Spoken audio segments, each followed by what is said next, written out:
Coming at you live from DNHQ in beautiful, delicious South Pasadena, California. This is the Blue Heaven Podcast. And the buttons work. I just turned them on. That's why I bought myself more time. What is going on, Dodgers Nation? My name is Clint. You can find me and follow me in real life on Twitter and Instagram at RealFRG. Did you really delay so you can turn the button? Yeah, I didn't realize. He is nothing without his soundboard. This is a really good, track for that particular sentence. Guys, my name is Brooke. You can find me at BrookeMe3 on Twitter and Instagram. On today's show, we did 200 episodes. Yeah. And that's worth talking about for like 3 seconds. That's about it. We got to thank you for you guys because, we wouldn't do 200 episodes if nobody watched us. Otherwise, we'd be most other podcasts. Oh, That's not a shot at anybody in particular.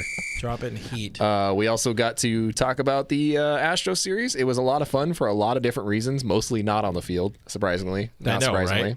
Yeah. The game's kind of boring, honestly. Games weren't that fun to watch. I wasn't that into them, but a lot of fun in the stands and off the field. We also have our classic Throwback Thursday with the one, the only vintage brand that you're going to want to stick around for because some good stuff. Plus, we're previewing Giants versus Dodgers 2 Electric Boogaloo at Dodger Stadium.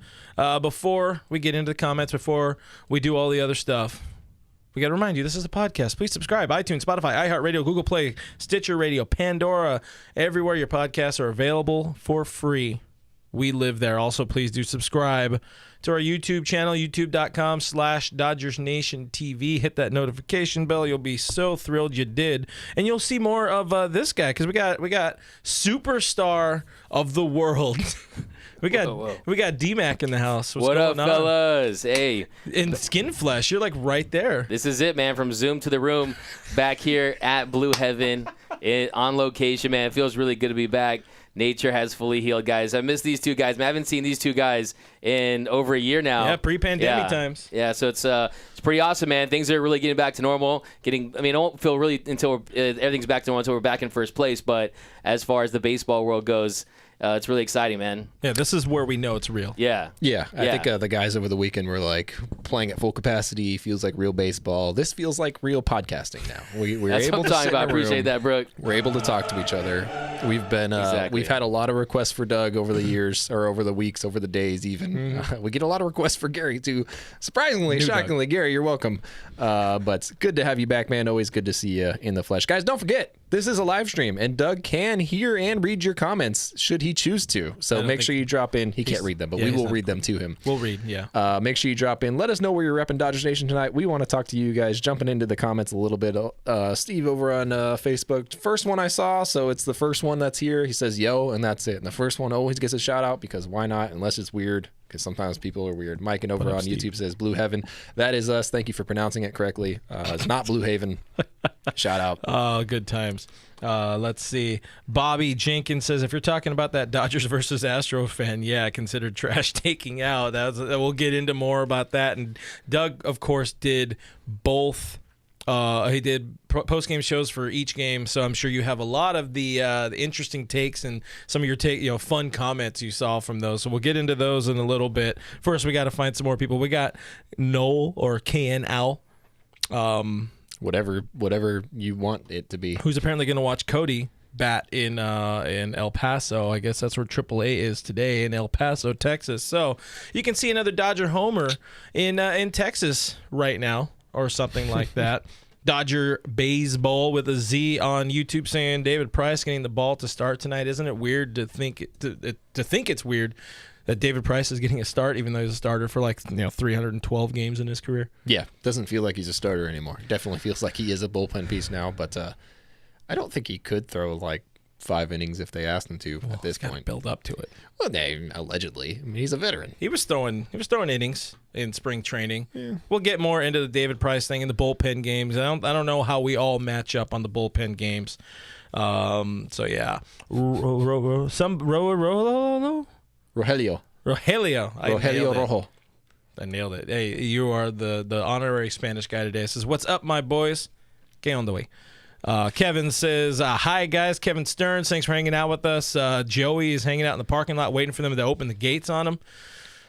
Just tell them you know us. It won't do anything. It won't. What time are the gates open? I don't know. It was a while I don't go to ago. baseball games anymore. I don't know. We got the people who are happy to see Doug in the stream. Josh Padilla saying DMac_LA. Mike saying let's go Doug, and best podcast ever. Thank you. We appreciate that. Debuting a new screen for y'all today. This feels very John Boy to me. What up? What up? I've had this screen for a while. I've never had a chance to use it because Doug's friend Gary doesn't come by anymore. I remember Gary. You remember Gary? Barely. I mean, I saw him before. Roach is hanging out in Chernobyl. It's always good. Same reading, same place. yeah, same difference. Steve Moore in the stream. He's going to be at the game tonight. Have some fun out there. Leslie in the stream saying, hey, boys, we got Ricky Bobby Trujillo with a happy Thirsty Thursday, and I'm sorry I'm drinking Truly today, so I'm sure I'm going to get some shit for that, but sometimes it happens. Doug has the only real beer. Drinking Mango Cart, Golden Road. You're sponsored by the Dodgers. Let's do it. All right. Let's dive into it, boys. Well, first, actually, I wanted to take a quick little pause to thank you guys for the love and all the other crap that came along with episode 200. We had some fun doing it. We didn't really know how it was going to turn out. We wanted to go bigger. We wanted to do something, maybe live type thing or whatever. But you're still coming out of a pandemic. Things are weird, and I don't think we're ever supposed to celebrate any of these episodes because every time we've tried to, we've had a big milestone number. Something has happened. So catch you at 300 where... Not good things, by the way. Nothing good ever happens. Nothing good has ever happened. Yeah. But thank you guys for the love. We appreciate it. Let's dive into 2 in Houston. The Dodgers split that series. Dodgers snapped an 8-game winning streak. So does that mean they're going to go to shit again and lose 15 of 20?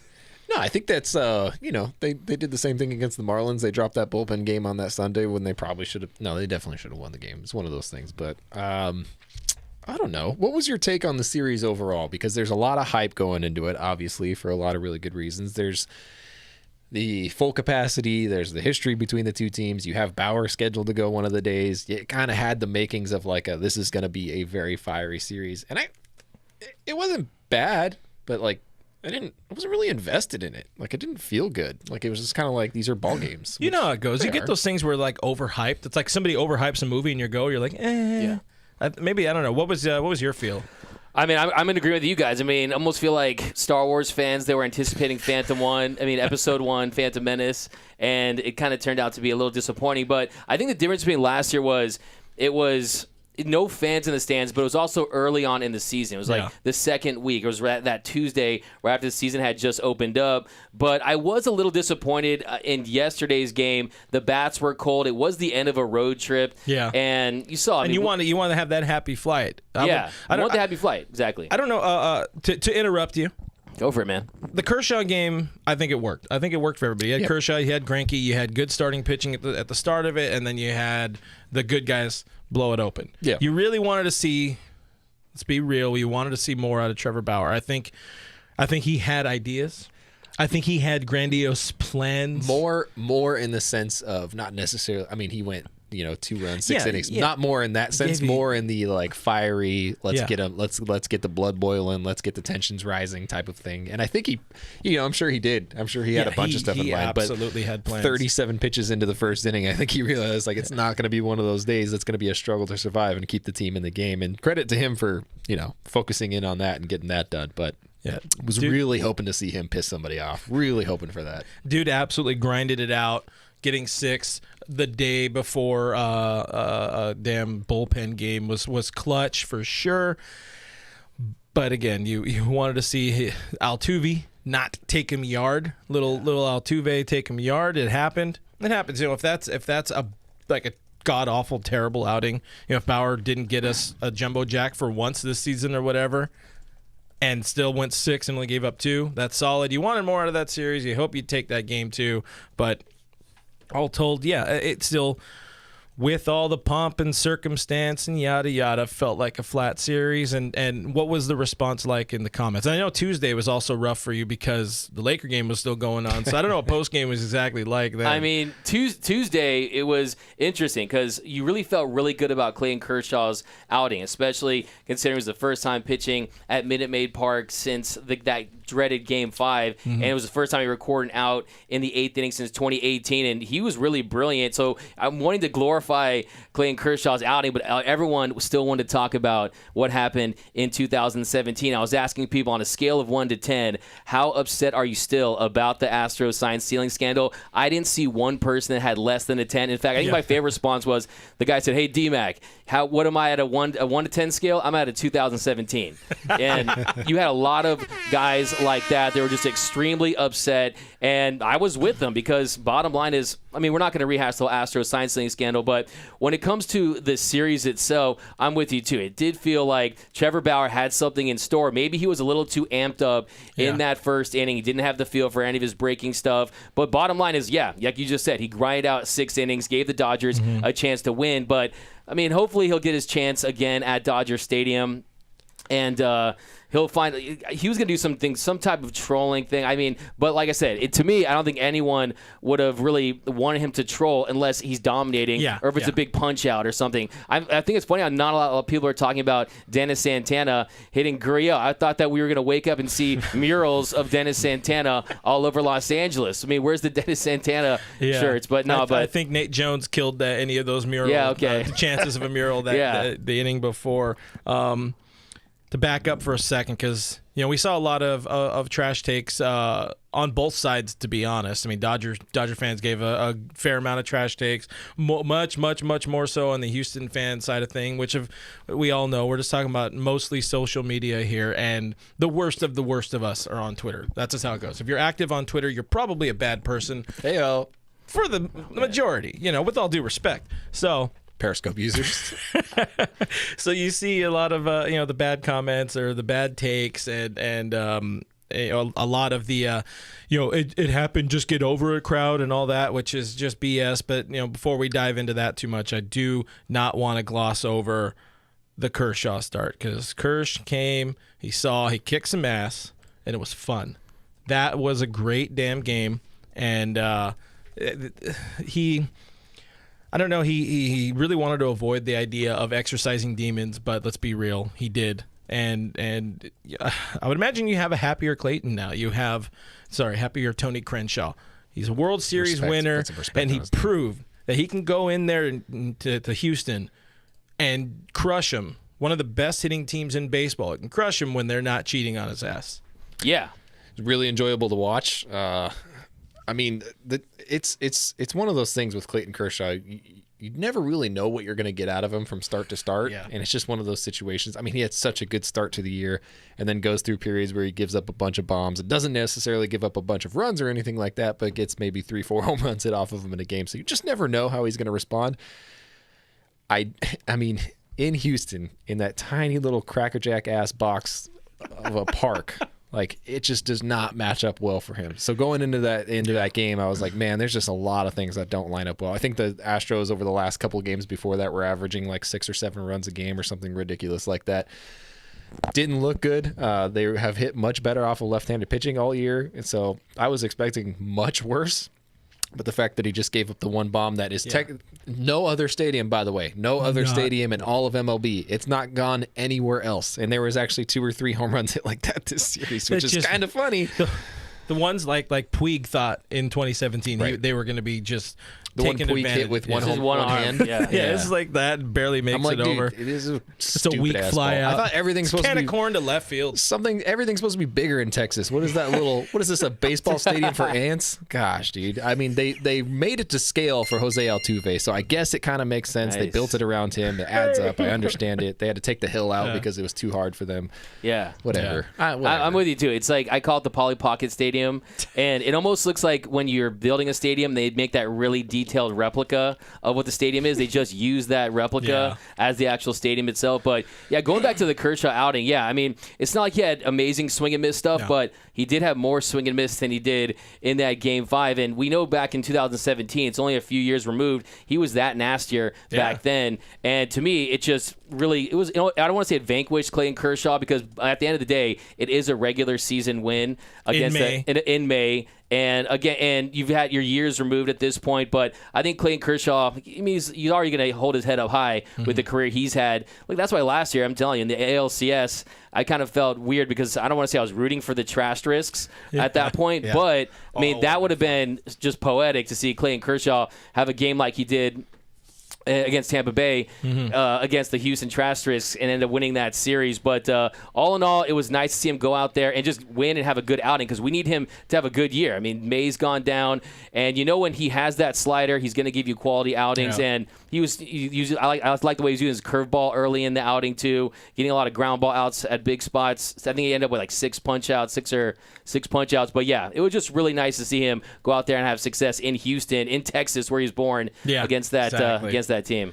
I feel good. I feel damn good to watch Kershaw. It felt good. I mean, I really wish they would have not split the series. Obviously, it does. It was always weird when you split a series and lose the last game. I'll say that. Yeah. It is kind of like. Well, which one would you have wanted lose there? I would much rather have had Kershaw win the game. Okay, like no matter what. Yeah. I mean, regardless of what we're doing, I would much rather have Kershaw walk away with the win in that one. And I think you talk about the series, Doug, coming up in LA. Good luck getting tickets, by the way. Oh, yeah. Because they went on sale at 4:00 an hour ago, and they were, I mean, top deck, $140. Are you kidding me? And that's straight from the Dodgers. So secondary market, she gonna be up there. Yeah, I mean, I'm pretty good at ticket resale, but I'm not dipping my toes in that water. I don't got that kind of money. I'm gonna have to mortgage a house or something. I don't own a house. So I have to mortgage. Do you have any of that Dogecoin? No, I lost some money. Let's not talk about it. It's a sore subject. All right, back to the fans, back to the series a little bit, looking at the other side, the other narrative that came out of it. Dodger fans showed out at Dodger Stadium, East, as I like to call it, this past week, or Polly Pocket Park there in Houston. Whole bunch of fans, a few fights, as one would expect. From what we're seeing and hearing is. She started it, but whatever. We're not going to dig into the fights. We're not going to glorify. We're not. I don't know. I mean, I like fights. I mean, the guy in blue looked like he barely had a dent on him, and the other guy looked like he just went a few rounds with Tyson in like 1997. Yeah, Tyler Coe over here on YouTube. He's one of the hosts on the Benches Cleared podcast. There's the guys that do the Dodgers Giants stuff. He said, at least we know Astros fans can't throw hands, and it took 2 guys to lose to 1 guy. Well, didn't we see one of the some tweet was somebody was talking about like you won't catch a right hook here in Texas, you'll catch a slug full of lead, and I was like, oh wow, guns in Texas? Like he caught a right hook, man. I don't know what happened there. I would like to see that Dodger fan fight the Padre fan that knocked out. That would be dope. Put in the octagon. Put them together. Yes, that's showtime, baby. Get me pay-per-view. Ladies and gentlemen, we're getting Dana White on the phone right now. Are you ready to rumble? Hey, if what's that guy? Logan Paul can pretend he's a boxer or fighter dude or whatever. Just let it happen. Give the people what they want instead of having bum fights. You got Brooklyn bum fights. Yeah, much better. Does that work? Much better. Yeah. We'll hold that together. Hey, somebody hype tweet that. No. I think that's me. But yeah, Dodger fans showed out. They had some problems with security, it seems. They did. They did. I know you saw some of the stuff, Doug, online, but I know you got some direct quotes from people, or at least talked to some of them. You wanna give us some of that? Go give us your take on that real quick. Go ahead. Before the game on Tuesday, we saw a couple people tweeting about, if you have a sign that says cheaters or alludes to cheating or anything like that, or I get the profanity part of it. If you have profanity on a sign, they can't put it on camera, so sure, why not make them throw it away? But Astro Security was apparently extra tough on Dodgers fans coming in with signs that say anything about cheating or anything like that. Some people had to sneak them in. I don't know how they did that. Keister. Yep, Keister a poster. I get that. One girl that I know was not let into the stadium because she was wearing a Nice Swing Bitches shirt. Not ours, which is really rude. Not ours, but that's okay. I understand that. But I don't think the Astros are built for this. No, I hear from a lot of Houston fans that they can take this sort of thing, that they love it, that they feast on it, and yet you come into a stadium and you're gonna have your Charmin soft security guards not let you in. Seems a little bit interesting to me. Really interesting the way that they've handled it so far. How do you think the series in LA is going to be? Oh my God. I think the league is probably going to step in when it comes to LA. I think the league will probably dictate to the Dodgers what is and is not allowed in, because it's definitely going to be, ESPN broadcast situation, national television. It always is. I think the league is probably going to step in and be the security for this series because they almost have to. I mean, you know what's funny though is for Tuesday's game, it was 40% Dodgers fans is what they estimated it to be. There's no way in hell that it's going to be 40% Astros fans when it comes to LA. And that's the funny thing to me. They absolutely do not travel. I mean, have you seen how big Texas is? It's hard enough to get across Texas. It's I'm looking forward to it. I hope you do end up getting some tickets so you could resale them. I might go. Comments are having some fun here. Let's dig into the comments. Our boy Zed James saying Brooke is overdue to throw hands. It is true. Yeah, man. I will say that I would not have fought like that Dodger fan. I'm not that guy for sure. You got to go defend all the ugly Dodger fans. That's me against Josh Reddick and Justin Verlander at the same time. That's what that fight was. Yeah. Let's go. I don't know who the pregnant lady was in that fight, but she was there. I'm seriously not a big fan of. I don't get the idea that you can get so riled up at a game that you need to just like throw hands with somebody. What is wrong with people? Just insult their moms. That's the easy alternative. Don't fight unless you want to. Oh yeah, well your mom. just wailing on it. Anyway, more of the comments here. Enrique says, boo to the league protecting the Astros. Anthony Keene says, Kobe gift, soft. Big time soft. AJ, our boy AJ on the guitar says, they did not Astros and chill. And hey, don't make us switch our fandom, all right? Because you guys see. You see. Anyway, Zed's also giving us some love because he's happy to see I guess we're the ace of the rotation here. We need to get Eric and get the new guy in and Yulo. Yep. Yeah. Happy birthday to Eric's girlfriend, by the way. Because he was out yesterday. Oh, nice. It's not anything creepy, I promise. Yeah. That's like word to your mother. Happy birthday to your girlfriend. Yep. Anyways. All right. Moving on. It's time to do a giveaway thing. I'm gonna do the single cam, right? Not that one. This is the one. Wrong button. There's too many buttons. I have one extra button to worry about this week. Guys, it's time for Throwback Thursday with Vintage Brand. You should come up with something Throwback Thursday because we forgot to do this again before the show. We're really bad if it's not on the script already. We don't do this very often. So come up with a question. Or Doug, if you have something you want us to do. If you want to do like we did with Gail last week and make up a player and we have to guess it, we can do that. Whatever. I don't really care. Y'all figure it out. But our friends at Vintage Brand are here to keep you all swagged up for the 2021 championship season. They have over 10,000 unique logos of your favorite professional sports teams. There's also collegiate teams, a whole bunch of cool stuff. And there's a gift there for every sports fan, from Dodger shirts. You have sweatshirts, you have drinkware, you have posters. Of course, you guys have seen us with the drinkware and koozies and things over the past few years. But you could relive your Dodger championship teams of the past. And you always got to pay some homage to the past. So sign up at Vintage Brand today and receive 40% off your first purchase. Visit vintagebrand.com/site/subscribe. If you go and click there and give them your email, it keeps us alive. So that's beer money for us if you guys go give them your email. We'd appreciate that. But we're teaming up to give away the combo pack that we showed on our stream from Monday. So Brooke, go ahead and hold those up. Oh, I guess you're trying to find things. So we're giving that away. There's a couple of nice koozies, and I broke something, and good, and a sweater. There's a nice Dodgers We're Number One sweater. They have big boy sizes and little boy sizes and some kid sizes and all that kind of stuff. So we'll give those away. What do you got? I don't know. We're coming up with a question here, and I promise this is the last time we mess this up. It's definitely not the last time we mess this up. We're going to mess this up every single day. Oh, does it like a trivia question? Yeah. You get a trivia question. Or something throwback. Okay, who are in 2018? Who are the four pitchers that combined for the no-hitter in 2018? In 2018, question. Who's the first one to get it? Okay, drop it into the chat right now. The four pitchers that combined for the no-hitter in Mexico, by the way. Yeah. That was in so we're not Monterrey. guessing. This is for the fans. Whoever gets this right first. Guillermo Mota. Eric Gagne started the game. Yancy Brazaban closed it. There we go. Are we waiting for the answer? I don't know. We're just saying. The first one we're waiting for the comments, right? Yeah, we're waiting for the comments. I have to catch up a little bit, but that's a good one, man. Look at that, pulling something out of his ass. That's why you're a pro. Okay. I remember the second person. I couldn't remember the second person. I remember now. I'm gonna just say it. Who was the fifth person? Your mom. Got him.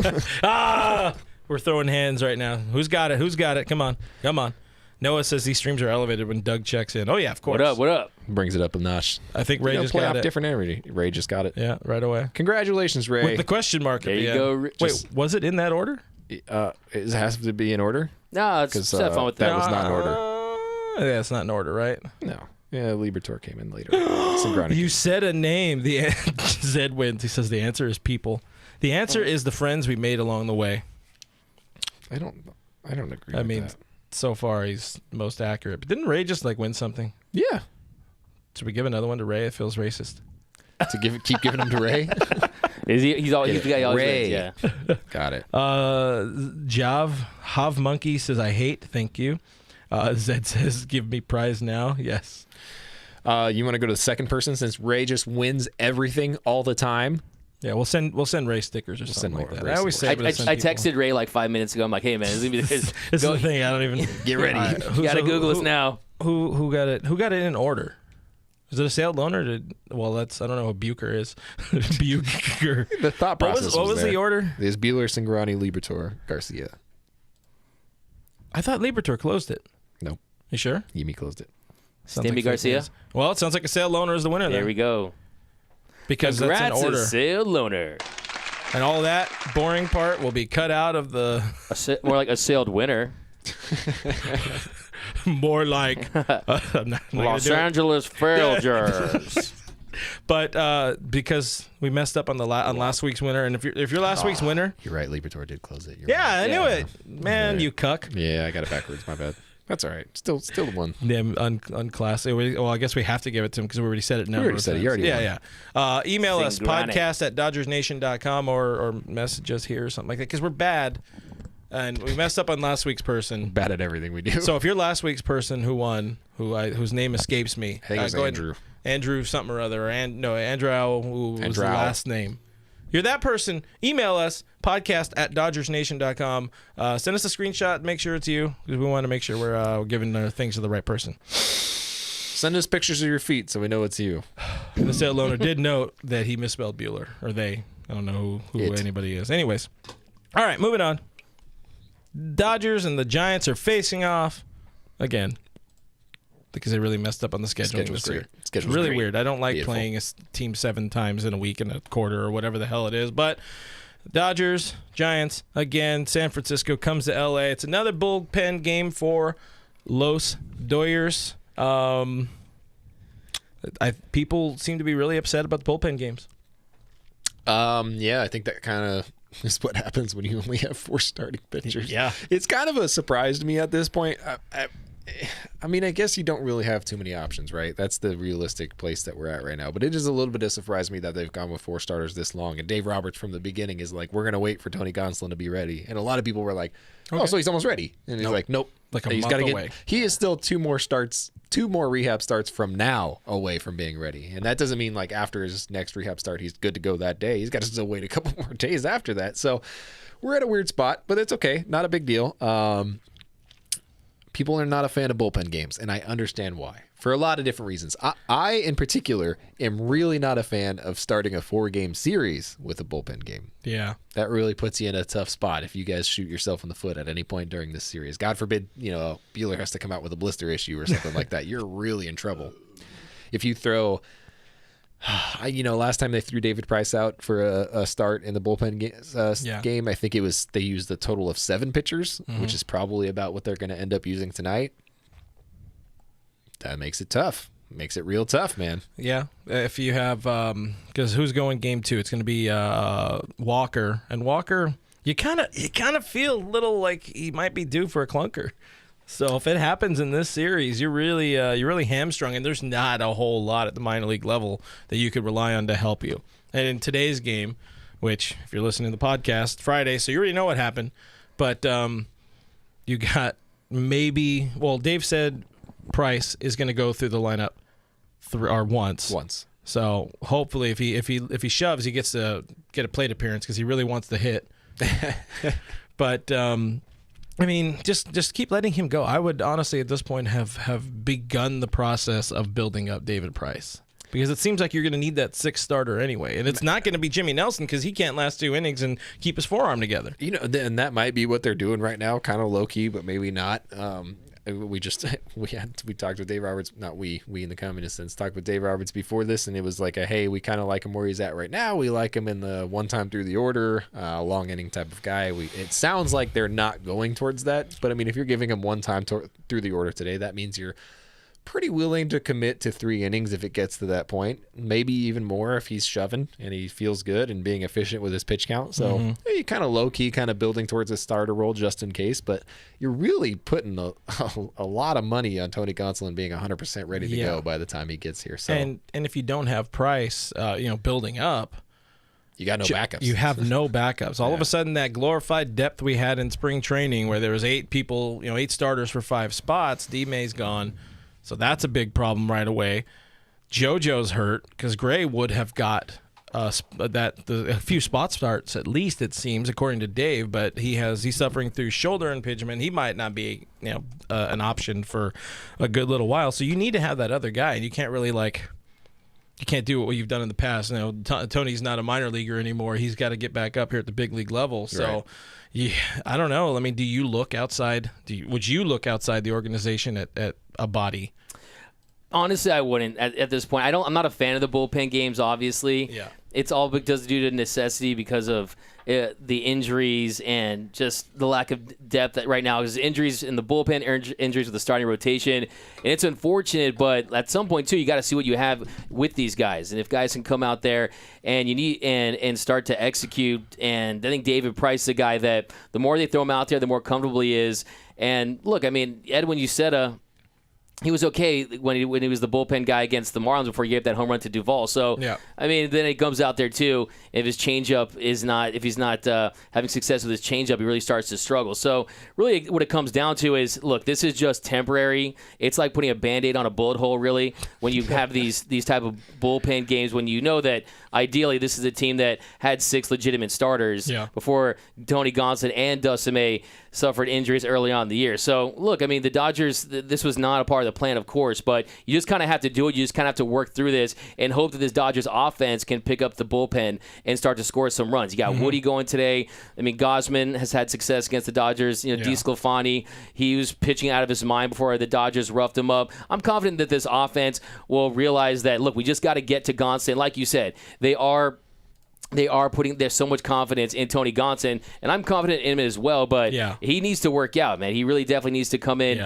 and just slide into that 5th starter's role and dominate, and not even just dominate, just go out there and give you a solid 5-6 innings, and that's all we really need. Take the ball every 5th day and give you, almost like the role he had in the postseason, which is you're going to open, you might get 3 innings, hopefully 4 innings or whatever, but you're not expected for 6 or 7. If you can get that guy, which right now they really should be building David Price up for that. Maybe they have the sort of piggyback thing where every 5th day, just for now, it's Price building up more and more as the opener, but he still stretches out a little bit. It doesn't mean he can't, throw in relief or whatever down the stretch, or if they decide to put him in the bullpen or back in the rotation later on as he's built up.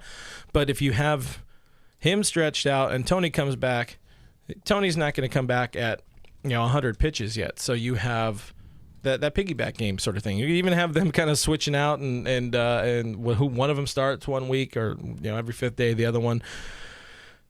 But you need a little bit more depth in the rotation because Kershaw has a history of injury. Yep. Julio has never thrown more than like 140 innings in a season, and he hasn't done that in a long time. Yep. Walker never eclipsed the 200-inning mark, I think, or he did once, or he really wants to. He shouldn't. I don't know, man. I would like to see. I agree. I don't want to go out of the organization. I don't know how you feel about out of the organization, but I think you need to find a way to utilize David Price and Tony Gonsolin a little bit better. I think they do go outside the organization. That's something that I'm sticking to because I think that Andrew Friedman's just not the kind of guy to roll his dice on something this big, especially at this point in the season. You're going 4 guys right now in the starting rotation. That means that every 5th day, presumably, you're going at least 1, maybe 2 bullpen games a week at the rate that they're going at. And I mean, if you're just putting all your money on Tony Gonsolin being right and being 100% ready to go, and not only that, everybody else in the rotation being 100% ready to go for the remainder of the year, that's just not going to happen. No. And there's no one after Gonsolin's here, There's no one in between where it's like, oh, we just need somebody else to get healthier again. It's just Josiah Gray maybe, but even then you don't know where he's at. You don't know what role he's going to fill this year. It doesn't sound like they're going to go to him, especially if he is as injured as he is. That's why I think they go outside the organization. I think there's a lot of names early on in the season that you could be looking at. So you heard it first. Brooke Smith, Dodgers getting Max Scherzer. Yeah, exactly. Dodgers are getting Max Scherzer. Bold Let's prediction. go. It's a guarantee at this point. But I mean, you got Nationals last place in the East. I mean, you got I think the biggest name for us is the Twins. I think that's somebody that the Dodgers match up with well. I think that's a team that's drastically underperforming. Playing in a division with, the White Sox are good, and we'll give that to them. The Indians are not supposed to be as good as they are, and so that's kind of a struggle. But, I mean, you look at a guy like Michael Pineda, who's on a 2-year deal in the final year of his contract and is pitching out of his mind, pitching much better than he actually is right now. Mm-hmm. That's a guy who can eat up a ton of innings for you, but number 2, also pitch very efficiently in the 5th spot. And that's something that you really got to look for right now, is somebody who can eat up a bunch of innings. You don't necessarily need a guy who's going to hold them to 1 run per every, 7 innings pitched or something like that. You're not looking for that kind of candidate. You're looking for a guy who's going to be like, hey, I'm going to come in and I'm going to pitch 7 innings every time I come out. I'm going to make sure that you can fill that gap in the 5th spot in the rotation. I'm going to make sure that if you need to go to a 6-man rotation, I can be that guy, because right now you're at a place where you are really, really burning out a bullpen in May. And you need those guys ready and fresh and ready to go in October. And October, by that time, when that time rolls around, we're going to get a couple of reinforcements. You hope you have Knebel ready to go. You hope. And that's the thing. There's just so much riding on, well, I hope this works out. And that's why I think they go outside the organization. That's why I think they get a 5th starter. That's why I think they get somebody who can log a pretty decent amount of innings, and they just kind of burn them out throughout the course of the year. And I'm okay with it. Yeah, this is one of those situations where usually little Andy F finds a way to find that guy, that veteran dude, to kind of not anchor, but at least be a jag, just a guy in the AAA rotation. And we've had success with it in the past. Somebody that could come up and give you 3 or 4 innings. This might not be the year we see that happen. I think there's just too many. I don't know if other teams feel there are enough jobs out there or enough opportunity with the Dodgers. Like, I was surprised to see Nate Jones come here, but they sold him an opportunity. I've seen a couple of times, or maybe the same person mentioned a few times. Not Felix Hernandez, because nobody ever wants him. Cole Hamels, Sermon saying Cole Hamels is a guy who's out there. He's still alive. Yeah. I don't know if he's a dude who would take a AAA assignment, though, given his storied career. Probably not storied, but at least he's had a career. He's had a career. He's been successful for a long time. Bartolo. Yeah, bring back Bart. Bring back Bart. Let's go. Hey, Bartolo, we just need you to eat up like 15 He's like, starts. Eat, I'm in. He said, count me in. Let's go. Let's get it done. But with JoJo Gray, like you said, you don't know what you're going to get out of him, and maybe at some point you start getting healthier. Brusdar comes back, or Scott Alexander, whoever. You can have Edwin who set that down and stretching out a little bit more. But they're just kind of gliding by right now, and it is a concern. It's definitely a concern. That's what we need. We need GM Doug to be out there combing the free agent market and finding the best dude available. For AAA, though. Yeah, that's the thing. Like you mentioned, some guy who's going to buy into that role. I think that might be tough. But what we do know from Andrew Friedman this year is he's just adapting to whatever he needs. He's addressing needs as they come in. The signing of Pujols, to me, was kind of a big shocker that he was just willing to just go out there, get a righty bat, a guy that can come in, be a nice locker room clubhouse presence, and provide a little spark. So I wouldn't put it past Friedman. I think that if he does want to start, he might want to go big and maybe dangle one of our big trade chips. I mean, you saw Cartaya yesterday. My friend was at the Quakes game. I think he had like 15 hits or something. And I mean, where does that put Keibert Ruiz? I think if I'm the Dodgers, I'm trying to stack these World Series rings. And look, like you mentioned, Clayton Kershaw, keeping him healthy, keeping him fresh. We saw how successful this team was in the postseason last year because they were so healthy and they were so fresh in the postseason. And you know that Bauer is going to be a workhorse, like what I've seen from Buehler lately. And then I really hope that Tony Gonsolin comes in and pitches like he did last year in the regular season. Not like the postseason, but like the regular season. And I still am very high on Tony Gonsolin. And I think that they bring in a guy. I think the one thing I think is important for Tony Gonsolin is to come in and know he's that 5th starter and know that that's his job. And just and see how he does, see how he performs, if he's effective in that role, and then maybe you consider adding some bullpen pieces. You mentioned the Twins. You're going to have a lot of sellers in the next few months, and I think the Dodgers will consider some moves as far as relievers go. But, I mean, if you can add a starter, a big starter, I mean, we know that's what wins, and you can just add even more depth in that bullpen when everyone gets healthy. So, this is the first time they've been hurting without having that Ross Stripling type of guy around. Yeah, exactly. I was just gonna say maybe Andy is just waiting for Ross Stripling to get pushed out of that Blue Jays rotation, which seems like a possibility. I think he just had a gym not too recently. Bring Ross's buns back to Clayton Kershaw. There's a hashtag. Too many words. I'm down with Ross coming back. We love Ross around here. He's a nice. He'll eat boy. up some innings for you. That's for sure. Paul on YouTube even says I get Ross Stripling and Kenta Maeda back, who I think Kenta's injured. Yeah, he's injured. And he hasn't been as good as he was last year, but that's still. And those are the type of guys who were very successful in that swing role, even if somebody like Kenta didn't like it, and Ross didn't really like it, but he just weathered it because he's a nice dude. But Doug,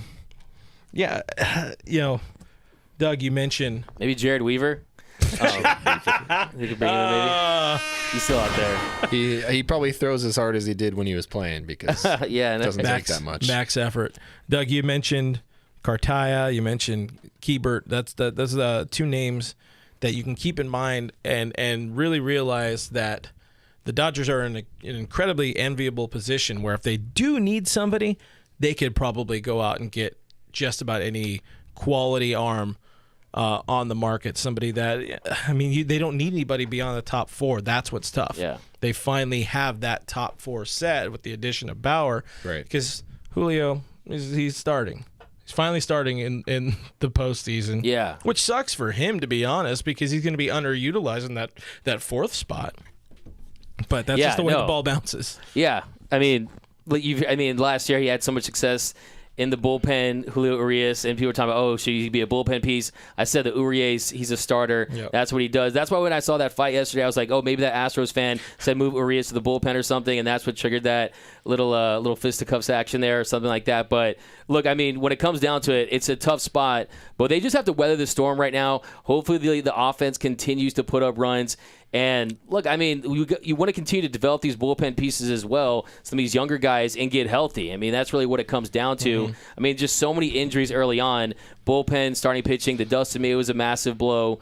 And you're just seeing it start to trickle down throughout every position group in the team. But I'm not too concerned. I'm not overly concerned about. It's not fun to watch these bullpen games, especially when they're not winning these bullpen games, obviously. And you got guys out there. You give more decisions to Dave Roberts, which some people I know aren't a fan of. But bottom line is, when there's a plan in place, you go out there and you see what they can bring. And you hope that later this year, later in their careers, that these opportunities will pay dividends as they get these tough spots. So, Mrs. F, do you have something? Mitch White was just recalled and Santana was optioned. That's it. That's all I have Mitch White. If you stretch out Mitch White, Mrs. FRG in the stream here says bring back number 55. And honestly, I don't know if she means Bulldog or Russell Martin. Russell Martin's not a starter. Ma'am, okay?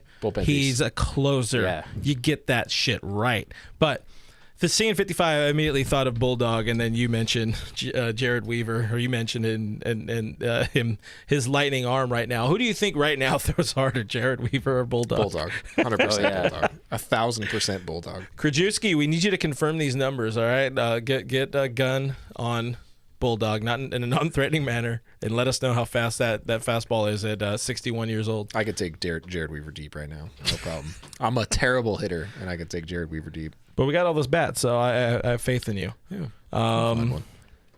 Anyways, looking deeper into this series, David Price goes today. Like we've already mentioned, he's going against Alex Wood, old friend who the Dodgers handed his first loss to of the season last week.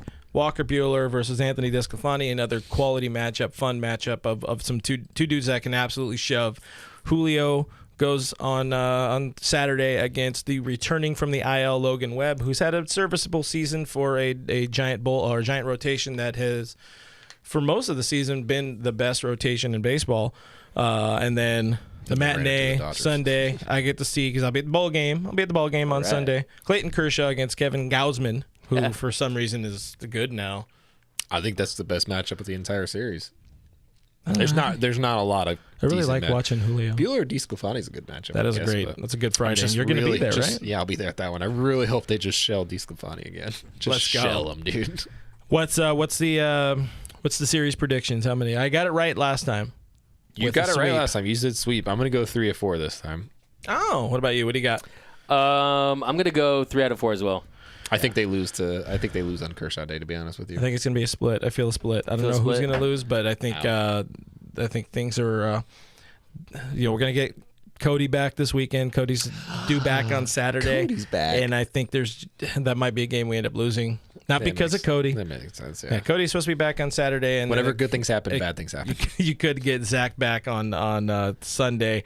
But, yeah, the Dodgers just find a way to do that. They find a way to, exactly like you said, good things happen, bad things got to happen. That's just the way it goes here in Blue Heaven. I mean, I could definitely see that, too. I mean, this is such a massive series, really, for San Francisco.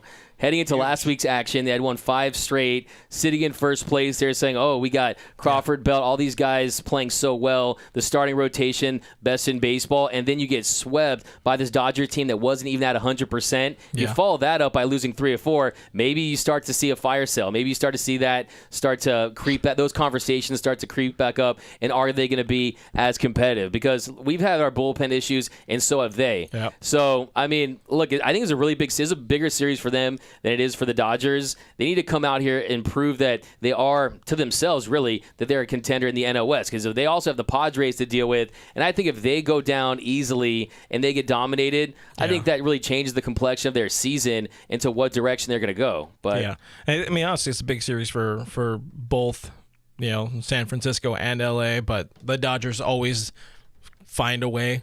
Even if they happen to get swept, they'll still be right there. That's just what they do. But, yeah, Padres are really effing good right now, even though they lost today. So I agree with you on the Giants part. This is probably a lot bit more important of a series for them than it is for the Dodgers. But it's important for everybody and the friends we made along the way. We'll end it on about that, guys. I hope you had some fun. Doug, in real life, this feels good, man. Hey, man, it's great to see you guys, man. Great to be back talking Dodger baseball, my favorite thing to do in the whole entire world. And excited, you guys are going to the game this week, so it's definitely really important, right? Yeah, it's gonna be it's gonna be my first game since it's gonna be awesome. Since Cody bobblehead game in the 19 NLDS. Yeah, it's been a minute. Which was like 2 games before we lost or whatever. No, it was game 2 of the NLDS. If I don't get a Michelada sausage this time, Stan Kasten is going to hear from my lawyer. Guys, give Brooke your sausage. Oh, my God. Give it to me. Just do it. I want it all. Give it to me, Neil. Give it to me. Give it to me, Neil. But no, this is fun. It's a lot funner with you here, man, than struggling through the awfulness of Zoom and Skype and all the other things. But, guys, thanks for hanging out with us. You can see him all the time on our YouTube channel. You subscribe, youtube.com/DodgersNationTV. That subscribe button. Hit that subscribe button. Hit that notification button. You used to say button, man. You gotta stick to the script. Button. And you can also find us on DodgersNation.com. A sale owner says he likes 3 ways. All right. That's all the time we have. Also, subscribe to our podcast. It's just about the same thing. It might be a little bit more cleaned up and with some ad breaks in there. Listen to them. It gets us paid. Blue Heaven is on iTunes, Spotify, iHeartRadio, Google Play, Stitcher Radio, Player FM, Pandora. All the spots your podcasts are available to eat for free.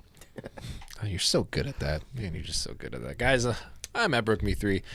Guys, Real FRG. You already know DMAC over there. You don't have to. You don't even have to question that. We're on Twitter. We're on Instagram. We're all over the place. We're at Dodgers Nation on Twitter. At Official Dodger Nation on Instagram. Thank you guys for hanging out with us. Thank you for your questions. Thank you for comments. Thank you to Doug for being here. Go Lakers.